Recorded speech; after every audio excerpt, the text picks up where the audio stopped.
Santos. La historia de la Iglesia de Jesucristo en los últimos días. Tomo 1. El estandarte de la verdad. 1815 a 1846. Capítulo 8. El establecimiento de la Iglesia de Cristo.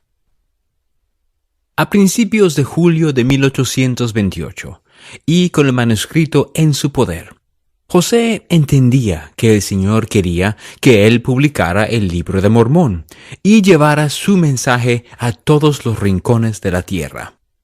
Mas ni él ni su familia estaban familiarizados con la industria editorial. José debía mantener a salvo el manuscrito. Tenía que encontrar un impresor y debía hacer llegar el libro, de alguna manera, a personas que estuvieran dispuestas a considerar la posibilidad de que hubiera nuevas escrituras. Además, publicar un libro tan extenso como el Libro de Mormón no costaría poco.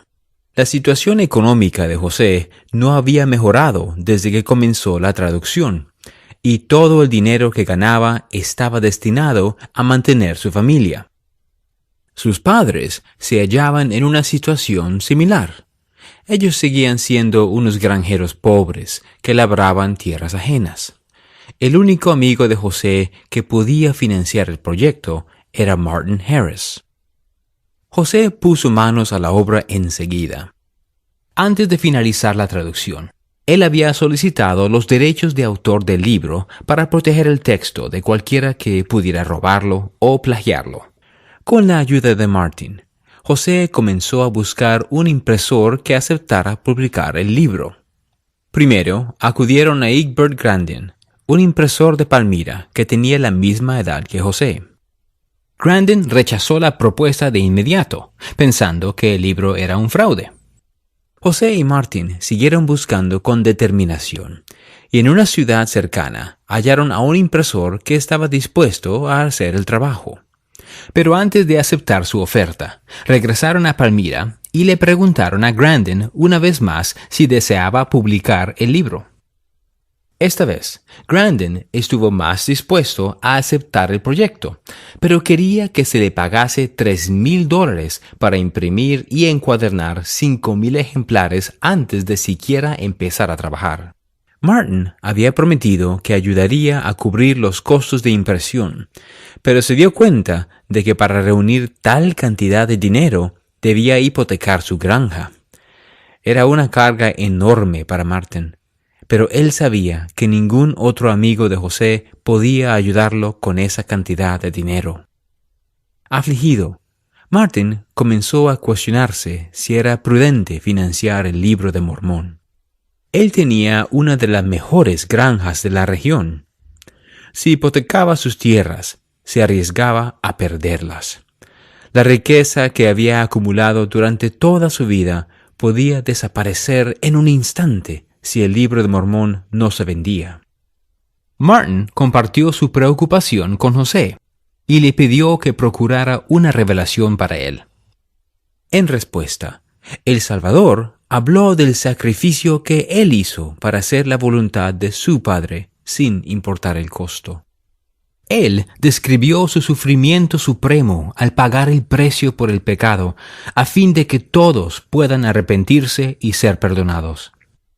Luego, mandó a Martin que sacrificara sus propios intereses para llevar a cabo el plan de Dios. «Te mando no codiciar tus propios bienes», dijo el Señor, «sino dar liberalmente de ellos para imprimir el Libro de Mormón». El Señor le aseguró a Martin que el libro contenía la verdadera palabra de Dios y que ayudaría a la gente a creer en el Evangelio. Aunque sus vecinos no entendían su decisión, Martin obedeció al Señor e hipotecó su granja para garantizar el pago. Grandin firmó el contrato y comenzó a organizar el magno proyecto. José había traducido el texto del Libro de Mormón en 3 meses, con la ayuda de solo un escribiente a la vez. A Grandin y a sus 12 ayudantes les llevaría 7 meses imprimir y encuadernar los primeros ejemplares de una obra de 590 páginas. Habiendo contratado a un editor, José regresó a Harmony en octubre de 1829 para trabajar en su granja y estar con Emma. Mientras tanto, Oliver, Martin y Hiram supervisarían la impresión y mantendrían a José informado del progreso de Grandin, recordando la desesperación que había sentido cuando perdió las primeras páginas de la traducción. José le pidió a Oliver que copiara el manuscrito del Libro de Mormón página por página, a fin de crear un duplicado para entregar al impresor, quien añadiría la puntuación y dispondría los caracteres tipográficos. Oliver disfrutó la tarea de copiar el libro, y las cartas que escribió en esa época estaban impregnadas del lenguaje del libro, haciendo eco de las palabras de Nephi, Jacob y Amulek del Libro de Mormón. Oliver le escribió a José acerca de la gratitud que sentía por la expiación infinita de Cristo. «Cuando empiezo a escribir sobre las misericordias de Dios», le dijo a José, «no puedo parar, y el tiempo y el papel me son insuficientes». Ese mismo espíritu atrajo a otras personas al Libro de Mormón mientras se estaba imprimiendo. Thomas Marsh, que había sido aprendiz de impresor, había intentado hallar su lugar en otras iglesias, pero ninguna de ellas parecía predicar el evangelio que él encontraba en la Biblia. Él creía que pronto se organizaría una iglesia nueva que enseñaría la verdad restaurada. Aquel verano, Thomas se sintió guiado por el Espíritu a viajar cientos de kilómetros desde su casa en Boston hasta el oeste del estado de Nueva York. Permaneció en la región unos 3 meses antes de iniciar el regreso a casa, sin saber por qué había viajado tan lejos. Sin embargo, en una parada que hizo en el camino, la mujer que lo hospedó le preguntó si había escuchado acerca del Libro de Oro de José Smith. Tomás dijo que no, y sintió la impresión de que debía averiguar más. La mujer le dijo que debía hablar con Martin Harris, y le indicó que fuera a Palmyra. Thomas se dirigió hacia allá inmediatamente y encontró a Martin en la imprenta de Grandin. El impresor le dio 16 páginas del Libro de Mormón, y Thomas se las llevó a Boston, ansioso por compartir con su esposa Elizabeth las primeras sensaciones de aquella nueva fe. Elizabeth leyó las páginas y también creyó que eran la obra de Dios. Aquel otoño, mientras los impresores hacían progresos constantes con la impresión del Libro de Mormón, un antiguo juez llamado Abner Cole empezó a publicar un periódico en la imprenta de Grandin. Debido a que trabajaba en la imprenta durante la noche, después de que el personal de Grandin se iba a casa, Abner tenía acceso a las páginas impresas del Libro de Mormón, el cual aún no estaba encuadernado ni listo para la venta. Pronto comenzó Abner a burlarse de la Biblia de Oro en su periódico, y durante el invierno publicó fragmentos del libro acompañados de comentarios sarcásticos. Cuando Hiram y Oliver se enteraron de lo que Abner estaba haciendo, lo confrontaron. «¿Qué derecho tiene a imprimir el Libro de Mormón de esta manera?», le reclamó Hiram. «¿No sabe usted que tenemos los derechos de autor?». «No es asunto suyo», dijo Abner. «He contratado la imprenta e imprimiré lo que me plazca». «Le prohíbo imprimir cualquier otra parte del libro en su periódico», le dijo Hiram. «No me importa», respondió Abner. Sin saber qué hacer, Hiram y Oliver mandaron a avisar a José en Harmony, quien regresó a Palmyra de inmediato. José halló a Abner en la oficina de la imprenta, hojeando su propio periódico. «Parece que está trabajando duro», comentó José. «¿Cómo le va, señor Smith?», contestó Abner secamente. «Señor Cole», dijo José, «el Libro de Mormón y el derecho de publicarlo me pertenecen, y le prohíbo que se entrometa». Abner se quitó bruscamente el abrigo y se arremangó la camisa. «¿Quiere pelear, señor?», vociferó, juntando los puños. «Si quiere pelear, adelante». José sonrió. «Es mejor que se ponga el abrigo», le dijo. «Hace frío, y no voy a pelear con usted». Pero usted debe dejar de imprimir mi libro, prosiguió con calma. Si usted cree que es más hombre que yo, dijo Abner, quítese el abrigo y compruébalo. Existen las leyes, respondió José, y usted va a descubrirlo si es que no lo ha sabido hasta ahora. Pero yo no pelearé con usted porque no serviría de nada. Abner sabía que estaba violando la ley. Se tranquilizó y dejó de imprimir fragmentos del Libro de Mormón en su periódico. Solomon Chamberlain, un predicador que iba camino a Canadá, escuchó hablar de la Biblia de oro por primera vez de boca de una familia con la que se hospedó cerca de Palmyra. Al igual que Thomas Marsh, había ido de iglesia en iglesia a lo largo de su vida, pero no se sentía satisfecho con lo que había visto. Algunas iglesias predicaban principios del Evangelio y creían en los dones espirituales, pero no tenían profetas de Dios ni su sacerdocio. Solomon sentía que se aproximaba el tiempo en que el Señor establecería su iglesia. Cuando la familia le habló a Solomon acerca de José Smith y las planchas de oro, se sintió electrizado de pies a cabeza y tomó la determinación de encontrar a los Smith y averiguar más acerca del libro. Se dirigió a la casa de la familia Smith y halló a Hiram en la puerta. «La paz esté en esta casa», dijo Solomon. «Espero que haya paz», respondió Hiram. «¿Hay alguien aquí que crea en visiones o revelaciones?» «Sí», contestó Hiram. «Todos en esta casa creemos en visiones». Solomon le relató a Hiram una visión que había visto hacía años. En ella, un ángel le había dicho que Dios no tenía una iglesia sobre la tierra, pero que pronto establecería una que tendría el mismo poder que la iglesia de los apóstoles de antaño. Hiram y el resto de la familia comprendieron lo que Solomon decía, y le expresaron que compartían sus creencias. «Desearía que compartieran conmigo algo de lo que han descubierto», expresó Solomon. «Creo que puedo aceptarlo». Hiram lo invitó a hospedarse en la granja de los Smith y le mostró el manuscrito del Libro de Mormón. Solomon lo estudió por 2 días y acompañó a Hiram a la imprenta de Grandin, donde uno de los impresores le entregó 64 páginas impresas. Con las páginas sin encuadernar en su poder, Solomon prosiguió su viaje a Canadá, predicando a lo largo del camino todo lo que sabía acerca de la nueva religión. Para el 26 de marzo de 1830 se habían encuadernado los primeros ejemplares del Libro de Mormón y estaban a la venta en la planta baja de la oficina de la imprenta de Grandin. Estaban encuadernados firmemente con cuero de becerro y olían a cuero, pegamento, papel y tinta. Las palabras Libro de Mormón aparecían en el lomo en letras doradas.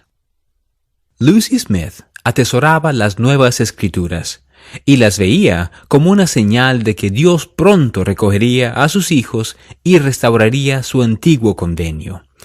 La portada declaraba que el propósito del libro era manifestar las grandes cosas que Dios había hecho por su pueblo en el pasado, extender las mismas bendiciones a su pueblo hoy en día y convencer a todo el mundo de que Jesucristo era el Salvador del mundo. Al final del libro se encontraban los testimonios de los 3 testigos y de los 8 testigos, quienes declaraban al mundo que habían visto las planchas y que sabían que la traducción era verdadera. A pesar de esos testimonios, Lucy sabía que algunas personas pensaban que el libro era una ficción. Muchos de sus vecinos creían que tenían suficientes escrituras con la Biblia y no concebían que Dios hubiera bendecido con su palabra a más de una nación. Ella sabía, además, que algunas personas rechazaban su mensaje porque creían que Dios había hablado una vez al mundo y ya no volvería a hacerlo. Por esas y otras razones, la mayoría de la gente de Palmyra no compró el libro. Sin embargo, Algunos estudiaron sus páginas, sintieron el poder de sus enseñanzas y se arrodillaron para preguntarle al Señor si era verdadero. Lucy sabía que el Libro de Mormón era la palabra de Dios y deseaba compartirlo con los demás. Casi inmediatamente después de publicarse el Libro de Mormón, José y Oliver hicieron preparativos para organizar la Iglesia de Jesucristo. Unos meses antes, Pedro, Santiago y Juan, apóstoles del Señor en la antigüedad, habían aparecido ante ellos y les habían conferido el sacerdocio de Melquisedec, tal como Juan el Bautista había prometido. Esa autoridad adicional les permitía a José y a Oliver conferir el don del Espíritu Santo sobre aquellos que bautizaran. Adicionalmente, Pedro, Santiago y Juan los ordenaron a ellos como apóstoles de Jesucristo. Por esos días, mientras se hospedaban en la casa de los Whitmer, José y Oliver habían pedido en oración más conocimiento sobre esa autoridad. En respuesta, la voz del Señor les mandó ordenarse el uno al otro como élderes de la iglesia, pero no antes de que los creyentes consintieran en seguirlos como líderes en la iglesia del Salvador. Se les dijo también que debían ordenar a otros oficiales de la iglesia y conferir el don del Espíritu Santo a quienes habían sido bautizados. El 6 de abril de 1830, José y Oliver se reunieron en la casa de los Whitmer para cumplir el mandamiento del Señor y organizar su iglesia. A fin de cumplir con los requisitos de la ley, ellos eligieron a 6 personas para que fueran los primeros miembros de la nueva iglesia. Alrededor de 40 hombres y mujeres abarrotaron la pequeña casa para presenciar la ocasión, obedeciendo las instrucciones que el Señor les había dado previamente. José y Oliver pidieron a la congregación que los sostuvieran como líderes en el reino de Dios y manifestaran si creían que era apropiado que se organizaran como iglesia. Cada uno de los miembros de la congregación estuvo de acuerdo, y José puso sus manos sobre la cabeza de Oliver y lo ordenó élder de la iglesia. Luego intercambiaron posiciones, y Oliver ordenó a José.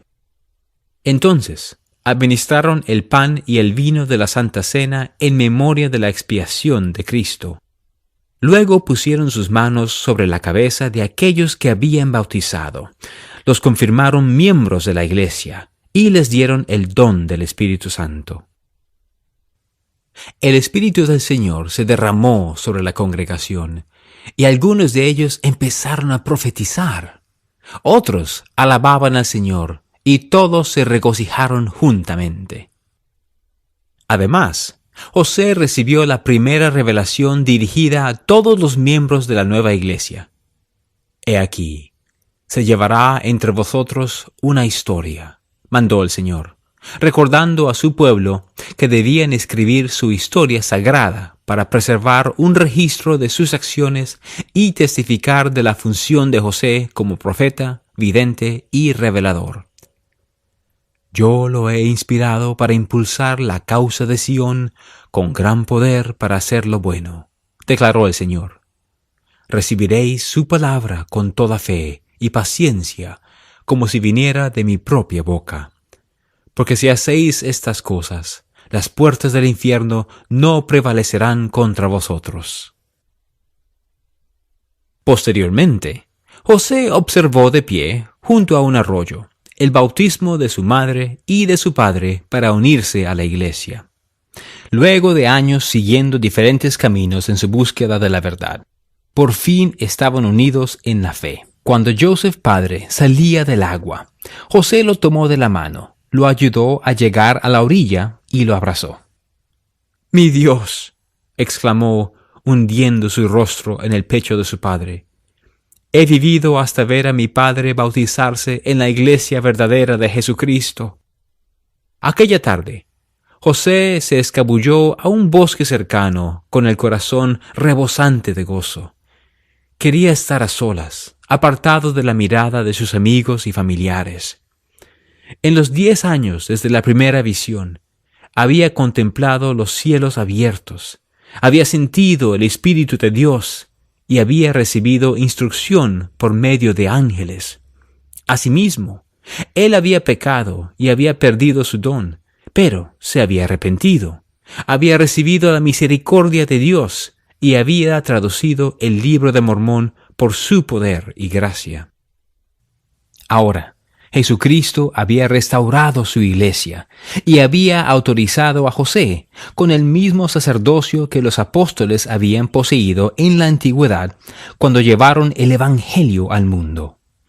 La felicidad que sentía no cabía en él, y cuando Joseph Knight y Oliver lo encontraron por la noche, él estaba llorando. Su gozo era completo. La obra había comenzado. Parte 2. Una casa de fe. Abril de 1830 a abril de 1836. Organizaos, preparad todo lo que fuere necesario, y estableced una casa, sí, una casa de oración, una casa de ayuno, una casa de fe, una casa de instrucción, una casa de gloria, una casa de orden, una casa de Dios. Doctrina y Convenios, capítulo 88, versículo 119.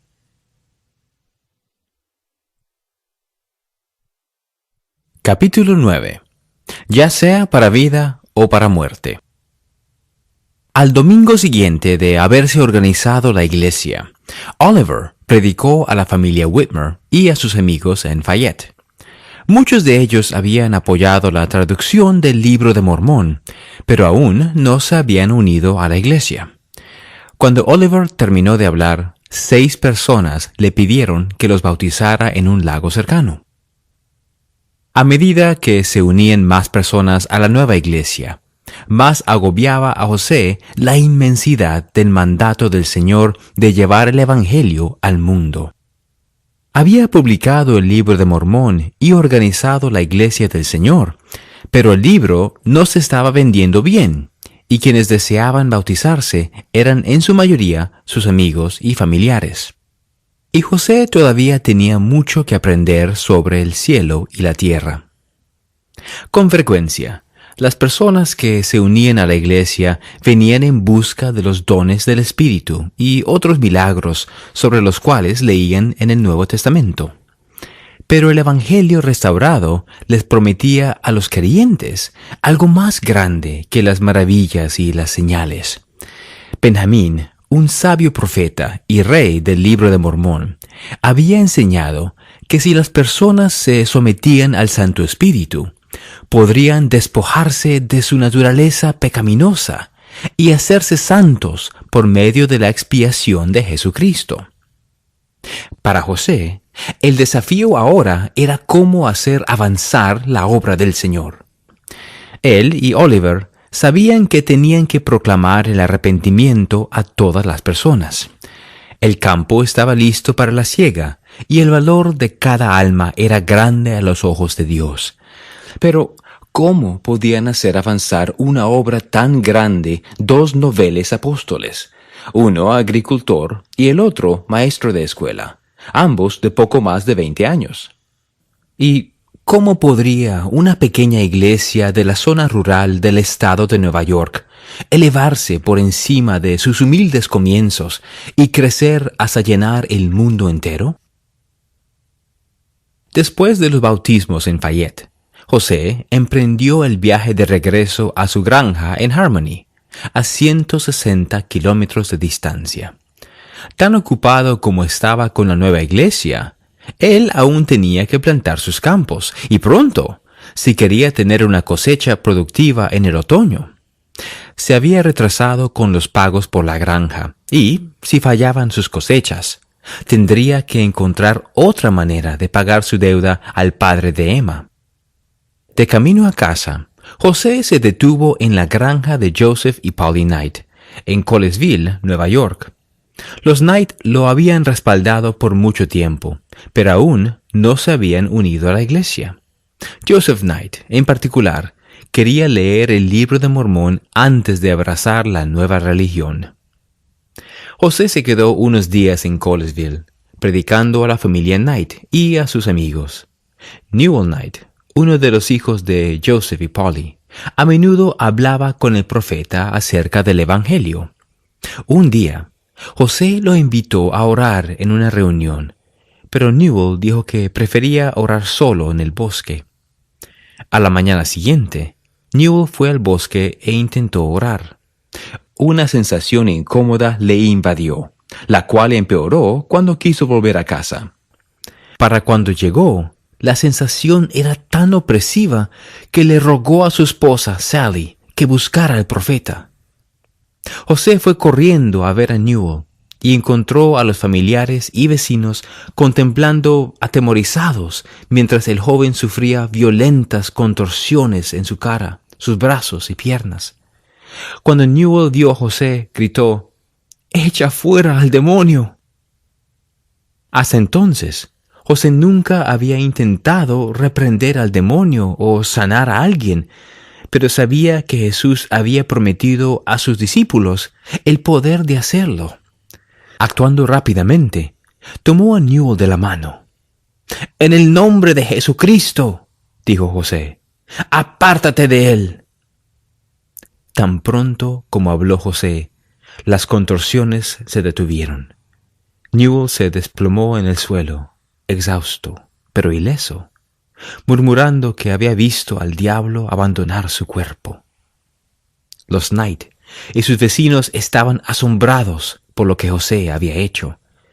Mientras llevaban a Newell a la cama, José les dijo que ese era el primer milagro que se había efectuado en la iglesia. «Fue hecho por Dios», testificó, «y por el poder de la divinidad». A cientos de kilómetros hacia el oeste, un granjero llamado Parley Pratt sintió que el Espíritu lo instaba a abandonar su hogar y su familia para predicar sobre las profecías y los dones espirituales que veía en la Biblia. Vendió su granja a pérdida y confió en que Dios lo bendecería por haber dejado todo por Cristo. Con tan solo algunas prendas de vestir y el dinero suficiente para hacer el viaje, él y su esposa, Thankful, abandonaron su hogar y se dirigieron al este para visitar a su familia antes de partir a predicar. Sin embargo, mientras viajaban por el canal, Parley se volvió hacia Thankful y le pidió que continuara sin él. Sintió que el Espíritu le mandaba a bajar del bote. «Volveré pronto», le prometió. «Tengo una obra que realizar en esta región».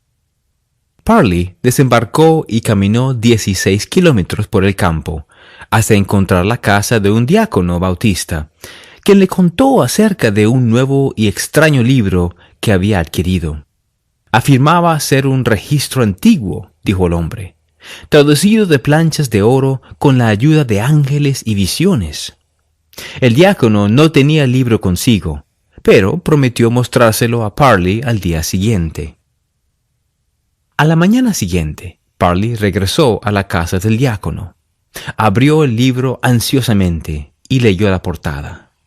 Luego, pasó a la parte posterior del libro y leyó los testimonios de varios testigos. Las palabras lo atrajeron y comenzó a leer el libro desde el principio. Las horas pasaban, pero él no podía dejar de leer. Comer y dormir le resultaban una carga. El Espíritu del Señor estaba sobre él, y supo que el libro era verdadero. Parley se dirigió rápidamente al pueblo de Palmyra, que quedaba cerca, con la determinación de conocer al traductor del libro. Unos lugareños le indicaron cómo llegar a la granja, que estaba a pocos kilómetros por el camino. De camino, Parley vio a un hombre y le preguntó dónde podía encontrar a José Smith. El hombre le dijo que José vivía en Harmony, a unos 160 kilómetros al sur, pero se presentó como Hyrum Smith, hermano del profeta. Ellos conversaron hasta bien avanzada la noche, y Hyrum le testificó del Libro de Mormón, la restauración del sacerdocio y la obra del Señor en los últimos días. A la mañana siguiente, Parley tenía citas para predicar que deseaba cumplir, por lo que Hiram le dio un ejemplar del libro y se despidieron. En la siguiente oportunidad que tuvo, Parley retomó la lectura del libro y descubrió, para su alegría, que el Señor resucitado había visitado al pueblo de la antigua América y les había enseñado su evangelio. Parley comprendió que el mensaje del libro era de más estima que todas las riquezas del mundo. Cuando cumplió con sus citas de predicación, Parley regresó a la casa de la familia Smith. Hiram lo recibió nuevamente y lo invitó a visitar la granja de la familia Whitmer, donde podría conocer a una creciente congregación de miembros de la iglesia. Deseoso de aprender más, Parley aceptó la invitación. Pocos días más tarde, él fue bautizado. A fines de junio de 1830, Emma viajó con José y Oliver hacia Colesville. Las noticias del milagro que José había efectuado esa primavera se habían esparcido por toda la región, y ahora los Knight y varias otras familias deseaban unirse a la iglesia. Emma también estaba lista para su bautismo. Al igual que los Knight, ella creía en el Evangelio restaurado y en el llamamiento profético de su esposo, pero todavía no se había unido a la iglesia. Después de llegar a Colesville, José trabajó con otras personas, construyendo un dique en un arroyo cercano para poder llevar a cabo una reunión bautismal al día siguiente. Sin embargo, cuando llegó la mañana, descubrieron que alguien había destruido el dique durante la noche para evitar que se efectuaran los bautismos. Decepcionados, llevaron a cabo una reunión dominical en su lugar, y Oliver predicó sobre el bautismo y el Espíritu Santo. Después del sermón, un ministro local y algunos miembros de su congregación interrumpieron la reunión e intentaron arrastrar afuera a uno de los creyentes. Emma estaba bien familiarizada con la violencia de quienes se oponían a José y su mensaje. Algunas personas lo tildaban de fraude y lo acusaban de tratar de sacar provecho de sus seguidores. Otros se burlaban de los creyentes y los llamaban mormonitas. Al día siguiente, Emma y los demás regresaron al río temprano para evitar problemas y repararon el dique. Una vez que el agua era suficientemente profunda, Oliver entró en el estanque y bautizó a Emma, a Joseph y Polly Knight y a otras 10 personas. Durante los bautismos, algunos hombres se mantuvieron a lo largo de la orilla, a poca distancia, interrumpiendo con sus burlas a los creyentes. Emma y los demás trataron de ignorarlos, pero cuando el grupo regresó a la granja de la familia Knight, esos hombres los siguieron, vociferando amenazas contra el profeta por el camino. En la casa de la familia Knight, José y Oliver querían confirmar a las mujeres y los hombres recién bautizados, pero el grupo de agitadores que estaban afuera se convirtió en un ruidoso populacho de unas 50 personas. Temiendo ser atacados, los creyentes huyeron a una casa vecina, con la esperanza de terminar las confirmaciones en paz. Pero antes de que pudieran llevar a cabo las ordenanzas, un alguacil arrestó a José y lo llevó a la cárcel por causar un alboroto en la comunidad al predicar el Libro de Mormón.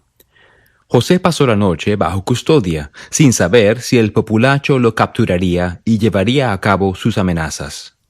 Mientras tanto, Emma esperaba ansiosamente en la casa de su hermana, y tanto ella como sus amigos de Colesville oraban porque José fuera liberado sano y salvo.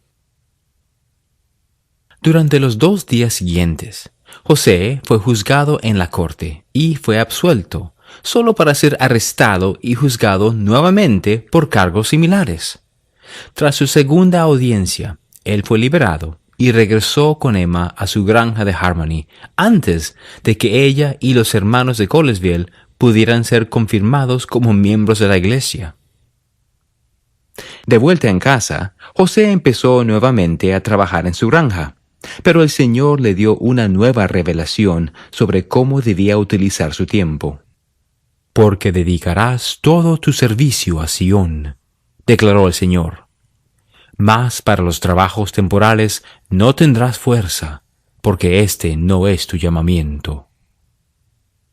Se le dijo a José que plantara sus campos y luego partiera para confirmar a los nuevos miembros de Nueva York. La revelación creó muchas incertidumbres en la vida de Emma. ¿Cómo se ganarían la vida si José dedicaba todo su tiempo a los santos? ¿Y qué haría ella mientras él estuviera fuera, sirviendo a la iglesia? ¿Debía quedarse ella en casa o el Señor quería que fuera con él? Y si esto era lo que él deseaba, ¿cuál sería la función de ella en la iglesia? Conociendo el deseo que Emma tenía de recibir guía, el Señor le habló en una revelación dada por medio de José. El Señor le perdonó sus pecados y la llamó dama elegida. Le mandó que fuera con José en sus viajes y le prometió: serás ordenada por su mano para explicar las Escrituras y para exhortar a la iglesia. También calmó sus temores sobre sus finanzas. No tienes por qué temer, le aseguró, porque tu marido te sustentará. Luego, el Señor le indicó que hiciera una selección de himnos sagrados para la iglesia, porque mi alma se deleita en el canto del corazón. Poco después de la revelación, José y Emma viajaron a Colesville, donde Emma y los santos de allí fueron confirmados finalmente. Al recibir los nuevos miembros el don del Espíritu Santo, el Espíritu del Señor llenó la habitación. Todos se regocijaron y alabaron a Dios. Más tarde ese verano, José y Emma pagaron la totalidad de su granja con la ayuda de amigos y se mudaron a Fayette para que José pudiera dedicar más tiempo a la iglesia. Sin embargo, al llegar allí, se enteraron de que Hiram Page, uno de los 8 testigos, había empezado a buscar revelaciones para la iglesia a través de lo que él pensaba que era una piedra de vidente. Muchos santos, entre ellos Oliver y algunos miembros de la familia Whitmer, creían que esas revelaciones provenían de Dios. José sabía que estaba enfrentando una crisis. Las revelaciones de Hiram imitaban el lenguaje de las Escrituras, hablaban del establecimiento de Sión y de la organización de la iglesia, pero a veces contradecían el Nuevo Testamento y las verdades que el Señor había revelado por medio de José. Sin saber cómo proceder, José se quedó levantado una noche orando, suplicando por guía. Había experimentado oposición antes, pero no de sus amigos. Se actuaba demasiado enérgicamente contra las revelaciones de Hiram. Podía ofender a quienes creían en ellas o desalentar a los santos fieles de buscar revelación por sí mismos. Pero si no condenaba las revelaciones falsas, podían socavar la autoridad de la palabra del Señor y dividir a los santos. Después de muchas horas sin dormir, José recibió una revelación dirigida a Oliver. Nadie será nombrado para recibir mandamientos y revelaciones en esta iglesia, sino mi siervo José Smith, declaró el Señor, porque es preciso que todas las cosas se hagan con orden y de común acuerdo en la iglesia. El Señor le indicó a Oliver que le enseñara este principio a Hiram. Luego la revelación llamó a Oliver a viajar casi 1,600 kilómetros hasta la frontera occidental de los Estados Unidos para predicar el Evangelio restaurado a los indios americanos, quienes eran un remanente de la casa de Israel. El Señor dijo que la ciudad de Sión se edificaría cerca de esos pueblos, haciéndose eco de la promesa del Libro de Mormón de que Dios establecería la Nueva Jerusalén en el continente americano antes de la segunda venida de Cristo. No identificaba la ubicación exacta de la ciudad, pero prometía revelar esa información en un momento posterior. Unos días más tarde, en una conferencia de la iglesia, los santos renunciaron a las revelaciones de Hiram y sostuvieron unánimemente a José como el único que podía recibir revelación para la iglesia. El Señor llamó a Peter Whitmer, hijo, a Ziba Peterson y a Parley Pratt para que se unieran a Oliver en la misión al oeste. Emma y otras mujeres, mientras tanto, comenzaron a hacer ropa para los misioneros. Trabajando largas horas, hilaron lana en hilos, con los cuales tejieron telas y cosieron la tela a mano, pieza por pieza. Parley había regresado recientemente a Fayette con Thankful después de compartir el Evangelio con ella y con otros miembros de su familia. Cuando él partió hacia el oeste, Thankful se mudó con Mary Whitmer, quien con gusto la recibió en su casa. De camino a Missouri, Parley planeó llevar a los otros misioneros al estado de Ohio, donde vivía su antiguo pastor Sidney Rigdon. Parley confiaba que él estaría interesado en su mensaje. Ese mismo verano, en un pueblo a 2 días de camino de Fayette, Rhoda Green encontró a Samuel Smith, el hermano del profeta, en la puerta de su casa. Rhoda había conocido a Samuel anteriormente, en ese mismo año, cuando él dejó un ejemplar del Libro de Mormón en la casa de ella. Su esposo, John, era un predicador viajante de otra religión y pensaba que el libro era un disparate, pero había prometido llevarlo con él en su recorrido y recopilar los nombres de aquellos que estuvieran interesados en su mensaje. Rhoda invitó a Samuel a entrar y le dijo que nadie había mostrado interés en el Libro de Mormón hasta ese momento. «Tendrá que llevarse el libro», le dijo. «El señor Green no parece querer comprarlo». Samuel tomó el Libro de Mormón y se volvía para marcharse cuando Rhoda mencionó que ella lo había leído y que le había gustado. Samuel hizo una pausa. «Le daré este libro», le dijo, devolviéndole el ejemplar. «El Espíritu de Dios me prohíbe que me lo lleve». Rhoda se sintió profundamente emocionada al tomar de nuevo el libro. «Pídele a Dios que le dé un testimonio de la veracidad de la obra», dijo Samuel, «y sentirá una sensación de ardor en su pecho, lo cual es el Espíritu de Dios». Más tarde, luego de volver su esposo a casa, Rhoda le contó acerca de la visita de Samuel. Al principio, John se mostró reacio a orar acerca del libro, pero Rhoda lo convenció de que confiara en la promesa de Samuel. «Sé que no diría una mentira», dijo ella. «Si alguna vez hubo un buen hombre, él es uno de ellos». Rhoda y John oraron en cuanto al libro y recibieron un testimonio de su veracidad. Luego lo compartieron con sus familiares y vecinos, entre ellos el hermano menor de Rhoda, Brigham Young, y su amigo Heber Kimball.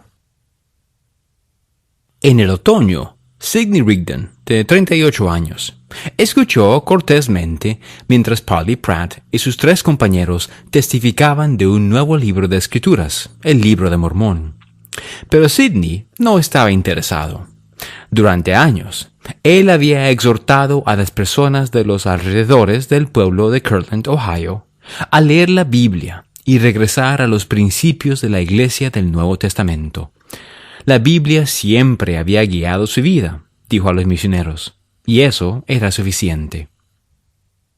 «Usted trajo la verdad a mi vida», le recordó Parley a Sidney.